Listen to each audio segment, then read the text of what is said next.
umwami niwe utubaza ati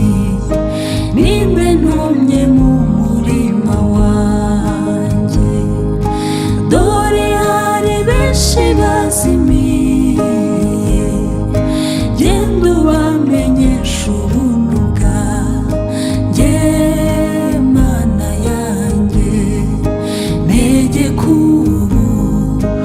umuze w'ikara ry'umuriro, Mana yanjye, ntegeka ubu n'umwamwa mu wundi imbere yawe, Mana yanjye, ntegeka ubu n'umwamwa mu wundi imbere yawe. Umuntu w'Imana yaravuze ati njye ntacyo nishoboreye, ariko ashyuhijwe n'umuriro ati Mana none wuzunume,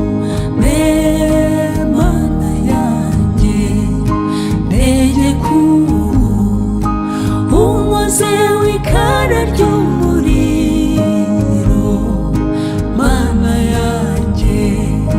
ntegeka ubu n'umwamwa mu wundi imbere yawe, Mana yanjye, ntegeka ubu n'umwamwa mu wundi imbere yawe. Hari abantu benshi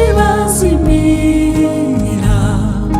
batamenya umwami Yesu Kristo, muze tujye kubabwira inkuru y'agakiza k'ijambo rya Yesu, Mana yanjye, ntegeka ubu umuze w'ikara ry'umuriro, Mana yanjye, ntegeka ubu n'umwamwa mu wundi imbere yawe, Mana yanjye, ntegeka ubu n'umwamwa mu wundi imbere yawe. Igihe cy'isarura gishize, abakozi bose bazataha, kandi umwami wabo azabakira, ababwira ati mwakoze neza. Igihe cy'isarura gishize, abakozi bose bazataha, kandi umwami wabo azabakira, ababwira ati mwakoze neza, Mana yanjye, ntegeka ubu umuze w'ikara ry'umuriro, Mana yanjye,